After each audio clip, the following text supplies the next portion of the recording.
कल यानी 25 नवंबर को फाइनली वो दिन था जब अयोध्या में राम मंदिर की चोटी पर भगवा ध्वज लहराया गया।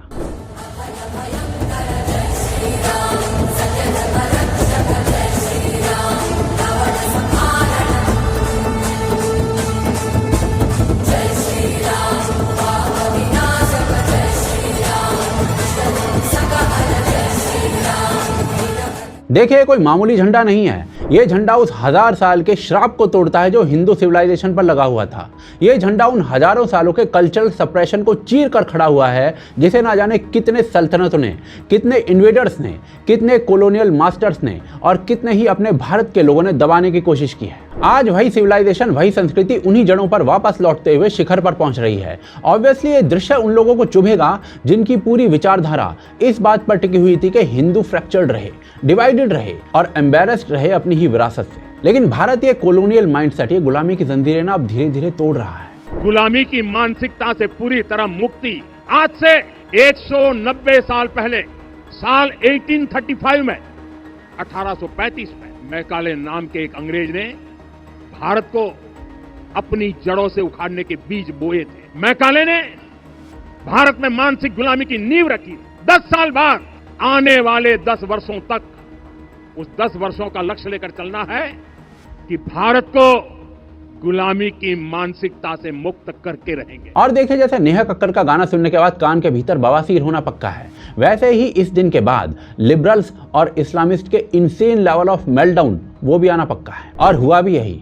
पाकिस्तान की फॉरेन मिनिस्ट्री ने 25 नवंबर को पूरा डॉजियर जारी कर दिया कि इंडिया में इस्लामोफोबिया बढ़ रहा है। देखिए, आज पाकिस्तान की उतनी औकात है जितनी कांग्रेस की अब बिहार में है, इसीलिए इनकी जितनी कम बात की जाए उतना अच्छा है। हम यहाँ पर भारत के भीतर के लोगों के मेल्टडाउन की बात करेंगे, क्योंकि अपने यहाँ भी ऐसे लोगों की कोई कमी नहीं है। अवधेश प्रसाद का नाम सुना है आपने? अरे अपने अयोध्या वाले एमपी, इन्होंने राम मंदिर को टारगेट करने के लिए दलित कार्ड खेल दिया है। भाई साहब सुबह से रो रहे थे कि उनको राम मंदिर के ध्वजारोहण सेरेमनी के अंदर इसलिए नहीं बुलाया क्योंकि वो दलित थे। भाई साहब, आपको राम मंदिर जाना ही क्यों है वैसे? ये क्लिप आपकी है ना, जहां पर आप जीत के तुरंत बाद राम का नाम लेने तक से इनकार कर रहे थे। जोर से बोलिए जय जय सिया राम।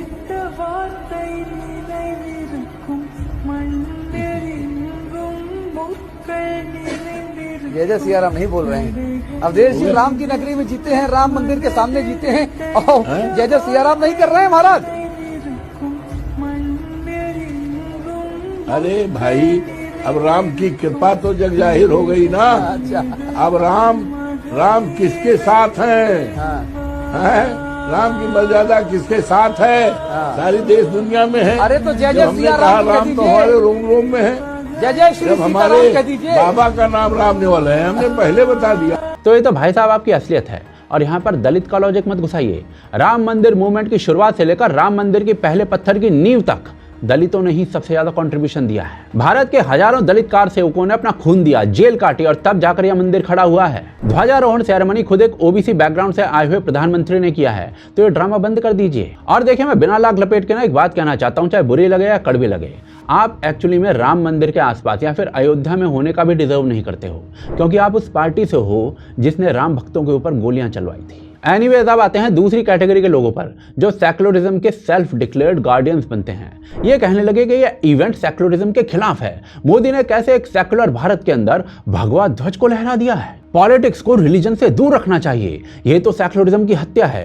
एक भाई साहब तो बाकायदा कंपैरिजन करने लगे कि मोदी कम्युनल है और नेहरू ट्रू सेक्युलर था। और जहां पर नेहरू जी की बात आ जाती है, वहां पर कांग्रेसी कहां पर पीछे हटेंगे। उन्होंने भी कहना शुरू कर दिया कि हाँ, नेहरू जी तो ट्रू सेक्युलर लीडर थे। जी हाँ, हम भी ये बात मानते हैं कि नेहरू जी तो ट्रू सेक्युलर थे, क्योंकि नेहरू जी वो शख्स थे जिन्होंने पीएम हाउस के अंदर इफ्तार पार्टियां चलाई थी, सोमनाथ टेम्पल के रिकंस्ट्रक्शन का अपोज किया था, अपनी शादी का कार्ड अरेबिक स्क्रिप्ट में छपवाया था और माइनॉरिटी अपीजमेंट के नाम पर हमेशा मेजॉरिटी के इंटरेस्ट को सप्रेस किया था। सेक्युलरिज्म के तो 56 के 56 गुण मिलते हैं नेहरू जी के अंदर। ये त्रिपुंड लगाकर चलने वाला, रुद्राक्ष पहनने वाला मोदी कहां नेहरू के सामने ठहरता है। एनीवेज, अब बात करते हैं तीसरी कैटेगरी के लोगों की, जिन्हें अब अचानक से गंगा जमुनी तहजीब याद आ गई है। ये कोई भाई साहब ये कह रहे हैं कि 11 साल हो गए अब तक मंदिर पर ही सरकार चल रही है, इनसे देश की गंगा जमुनी तहजीब हर्ट हो चुकी है। मतलब एक मंदिर के ऊपर एक केवल झंडा लहराने से देश की गंगा जमुनी तहजीब हर्ट हो रही है।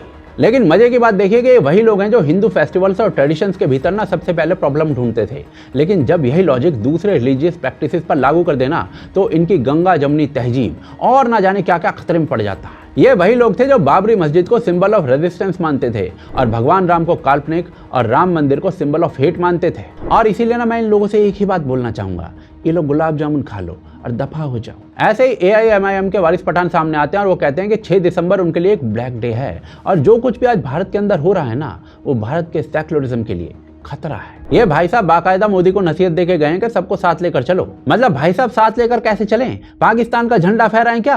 मतलब क्या कहना चाहते हैं लोग? एनीवेज लास्ट में बात करते हैं उस स्पेशल कैटेगरी के लोगों की जो आज से कुछ साल पहले याद कीजिए कि कितना मॉक किया करते थे, मंदिर वहीं बनाएंगे, तारीख नहीं बताएंगे। आज जब मंदिर बन गया, प्राण प्रतिष्ठा हो गई, ध्वज लहरा दिया गया, तो ये लोग सोशल मीडिया से ऐसे गायब हैं जैसे मनरेगा का बजट गायब हो गया। और ऐसे एक नहीं जाने कितने लोग हैं जिनके नाम लेते लेते मैं थक जाऊंगा, लेकिन इनमें से आज कोई बिल में से बाहर नहीं निकल रहा है। आज इन लोगों के पास मुंह छुपाने की जगह नहीं है, पर कहते हैं ना कि कुत्ते की दुम को कितना भी सीधा कर लो वो टेढ़ी की टेढ़ी रहती है।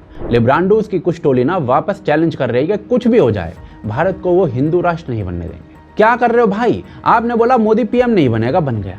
बोला आर्टिकल 370 नहीं हटेगा, हट गया। ट्रिपल तलाक नहीं हटेगा, हट गया। बोले कि राम मंदिर नहीं बनेगा, वो भी बन गया। वक्फ बोर्ड नहीं हटेगा, वो भी हट गया। ये सब बोलकर ये समझ नहीं आता कि राहुल गांधी ज्यादा कांग्रेस को डैमेज करता है या फिर ये लिब्रांडो लेफ्ट गैंग वाले। खैर जो भी हो, आज जब राम मंदिर का इवेंट नेशनल लेवल पर एक्सेप्ट हो रहा है, गवर्नमेंट पार्टिसिपेट कर रही है और यूथ जो है ओपनली सपोर्ट कर रहा है, तो इनका पूरा का पूरा नैरेटिव जो इन्होंने सालों तक बनाया था, दशकों तक बनाया था, वो चकनाचूर हो चुका है। और इसीलिए जो मेल्टडाउन है वो नेचुरल हो जाता है। इन लोगों से जब भी भारत के बारे में पूछा जाता था कि भारत क्या है, इंडिया क्या है, तो ये लोग बोलते थे secularism, many religions, the constitution and the cricket team. लेकिन भाई साहब ये ना दुनिया में बाकी जगहों पर भी मिल जाता है। अफ्रीकन कंट्रीज के पास कॉन्स्टिट्यूशन है, यूरोप के अंदर सेक्युलरिज्म है, अमेरिका के अंदर कई सारे रिलीजन्स हैं और भूखा नंगा भिखारिस्तान जो है ना उसके पास भी क्रिकेट टीम है। भारत को क्या अलग बनाता है? उसकी सिविलाइजेशन, उसकी संस्कृति, जो हर देश का असली कैरेक्टर होता है। यूरोप, सऊदी अरेबिया सब अपने सिविलाइजेशनल प्राइड में रूटेड हैं। भारत को लेकिन उसकी सिविलाइजेशनल प्राइड से अलग किया गया था। लेकिन राम मंदिर मूवमेंट और हिंदुत्व ने हमें वापस से उस सिविलाइजेशनल फाउंडेशन से जोड़ा है। भारत की सनातन सिविलाइजेशन ही भारत की सोल है, उसकी असली आइडेंटिटी है। और वो राम मंदिर प्राण प्रतिष्ठा के दिन इसलिए फूट कर बाहर आते हैं क्योंकि जब से मंदिर का निर्माण हुआ है तब से हिंदुत्व भारत का एक कूल फिनोमिनन बन चुका है। एक समय था जब चे गुवेरा की टी-शर्ट जो थी ना कूल हुआ करती थी। आज गंगा जमुनी तहजीब कूल नहीं रही है क्योंकि लोगों ने उसकी असलियत देख ली है। किस प्रकार पार्टीशन हुआ, किस प्रकार भारत के अलग अलग स्टेट्स के अंदर मिनी पाकिस्तान बन गए, भगवा झंडा दिखाने से किस प्रकार से स्टोन पेल्टिंग हुई, किस प्रकार हिंदू त्योहारों के ऊपर स्टोन पेल्टिंग की गई। हिंदुत्व ने इन सारे मुद्दों को एक्सपोज किया है। इसके अलावा आज विदेशी फॉरेनर्स जो हैं वो हिंदुत्व से इन्फ्लुएंस हो रहे हैं। जो रोगन जैसे फेमस पॉडकास्टर्स भारत की सिविलाइजेशन से ऑस्ट्रक हो जाते हैं। It was carved out of a mountain. The whole temple was entirely carved out of a mountain. It wasn't built. They removed the mountain and created this insane, like very symmetrical, incredibly intricate temple. It doesn't show any chisel marks on it. It's like hundreds of millions of tons of rocks have been removed. That thing. Bro, have you ever seen that? No, I have not Dude, I seen watched that. a whole YouTube documentary on it last night. What is it called again? Kalisa Temple. Dude, it's fucking bananas. इसके अलावा सिर्फ parents नहीं, Gen Z और millennials ये भी proudly Hindutva को अपना रहे हैं।